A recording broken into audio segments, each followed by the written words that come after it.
The most important thing is your mind. Make no mistake about that. Right now, the only thing that is holding you back, I promise you, and whatever excuse you're telling yourself, it's bull. The only thing that's holding you back is the way that you think about yourself in the world. That's it, flat. You have not built the mechanisms in your mind that you need to free yourself from the matrix. And boys and girls, the matrix has you. Who knows David Foster Wallace? This is water. In the talk, what he makes clear is the fish is the last one to realize that it's in water. Think about it from a human perspective. We had to discover air. We had to discover gravity. They're so ubiquitous, you literally don't see them. You take them for granted as just being there. And that's how people take their belief system. Right now, you think you're capable of certain things and incapable of others, and that is your water. As you think, so shall you be. 7 little words that I think are perhaps the most important things that we can learn and master in our lives. This old proverb notion that I become what I think about all day long. And once you know that what you think about is what expands, you start getting real careful about what you think about. You don't allow your thoughts to be on anything that you don't want, or that you wouldn't want to have manifest or show up for you in your life. It's what goes on between this ear and this ear and in our hearts that determine our lives out there. There's no world out there except what's going on here. So the people that say, I can't afford it, I can't do this, I can't get to college, the rich are evil, I choose not to participate in that. And that's one thing people could change today. Correct. Right now is that dialogue in their head. Stop saying the word can't. I can't. Right. So how can? How can I? Especially as in, I can't afford it, how can I afford that? Right. Because that opens them up to looking at it as an investment to a greater future. Right. Well, the simple part that most people don't understand is that every thought we think and every word we speak is creating our future.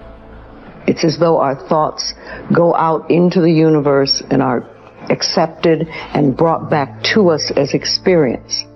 Now that is a very simple thing, but most people don't get it. They don't understand it. They've never heard it before and they think it's ridiculous. But if you can really accept the fact that every time you think a thought and every time you speak a word, you are literally painting your future, making your dinner, whatever you want to call it. You are creating, and you're creating your own life. And this is simple, but it's not easy to accept. But once you accept it, then you can start deliberately creating what you want in your life.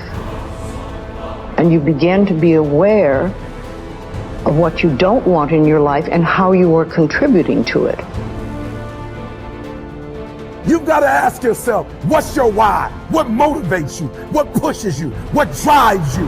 And if that thing is internal, if nobody has to call you, if nobody has to prod you, if nobody has to reward you, if nobody has to give you anything, if you are self-motivated and self-regulated, you can have it, you can be it, you can do it. The first thing you want to think about is switching from negativity to positivity. So many people get caught up in focusing on what they don't want to happen in their future, but they start living almost in constant fear of what could go wrong and what won't work out. And when we come from this place of, well, I don't know if I put myself out there, it's not going to work out, and then I'm going to get made fun of, and then I'm going to be embarrassed, and I'm going to be stressed, and no one's going to love me. And then we go in this rabbit hole and this kind of cycle of fear and anxiety, and that is not how you attract good things in your life. You can't start from your way of being of negativity and fear and expect to attract beautiful things in your life. So we need to eliminate the negative self-talk, and an environment that's easy to get stuck in sometimes can be the negative self-talk. And there's so much negativity in the world, and if you don't actively work to shift your focus, to shift your thoughts in your mind, that negativity will consume you. You have a choice. Do you want to spend your life deciding what you want and what you don't want, and then chasing it outside? Or do you want to sit there and work inside to realize all I really want is the joy and the love, and if I stay open, I can have those. I don't need outside conditions to keep me open. So I make a very important point, because in spirituality it gets mixed up. Spirituality is not about renunciation. There's no renunciation. Renunciation says, I've decided what it is that will make me happy and I'm not going to do it. Well, that sounds rather absurd, right? Spirituality says, it was stupid of me to decide what will make me happy instead of being happy with life, instead of being grateful and turned on by all of the amazing things that are happening in front of me and all the past experiences I got to have.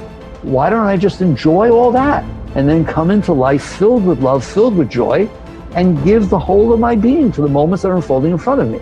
That's what spirituality says. So it's not about renunciation. It's not about things are wrong and things are right. It's about understanding that you did this. You did this with your mind.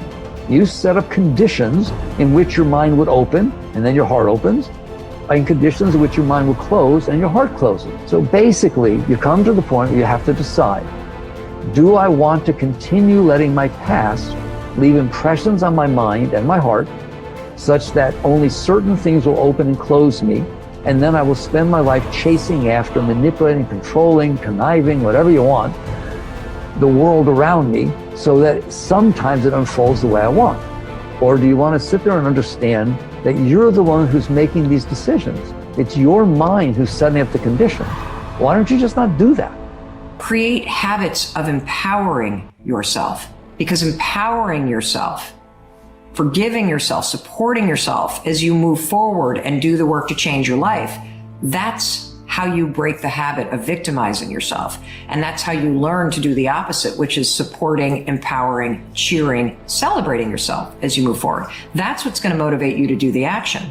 And look, if Chris and I can go from having liens on this house 6 years ago to literally building an extraordinary business, changing our marriage to the point where we are building our dream house, a house that's so nice, I can't even believe we are going to live in this house, because of the hard work that we've done. But I'll tell you, the singular habit that helped us do it is we stopped victimizing ourselves. We stopped labeling ourselves. We stopped beating the shit out of ourselves. And we broke that habit. We changed the narrative by learning how to empower ourselves. The starting point of taking full control over your conscious and your subconscious mind is for you to accept complete responsibility for everything that you think, say, and do. You are responsible for whatever happens to you, and especially you are responsible for your responses to the inevitable ups and downs of daily life. As Eleanor Roosevelt said, no one can make you feel inferior without your consent. I used to think that setting goals and making plans was the starting point of success in life. After a while, I changed my mind because I realized that something else actually comes first. What comes first is the acceptance of complete responsibility for yourself and for everything that happens to you. Real maturity begins when you finally realize that no one is coming to the rescue. It is only when you accept total responsibility for your life situation, with no excuses and no blaming of others, that you move into a mental position to kick the long ball in your own life. It is only when you have accepted 100% responsibility for yourself that you are ready to take the next step and decide exactly what it is you want and exactly what it is you want to do. Accepting responsibility is not an option that is open to the individual. It is mandatory. It is an absolute fact of human existence. You do not have the luxury of blaming others or making excuses for parts of your life that are not satisfactory. As Henry Ford said, never complain, never explain. No one makes you do anything or feel anything. You are where you are and what you are because you have decided to be there. Everything that you are or ever will be is entirely up to you. If there is any effect in your life that you're not happy about, it is solely up to you to change the causes. You are completely responsible. When something negative or unexpected happens to you, immediately seize the moment as an opportunity to demonstrate calmness and self-control. Make it a game. Instead of allowing yourself to feel negative, deliberately force yourself to substitute something positive. Here is an affirmation that has been very helpful to me. I repeat it over and over until it becomes automatic. In almost every situation, when something goes wrong, I immediately catch myself by saying, every situation is a positive situation, if viewed as an opportunity for growth and self-mastery. Whatever it is, I take a deep breath, relax, smile, and say, every situation is a positive situation if viewed as an opportunity for growth and self-mastery.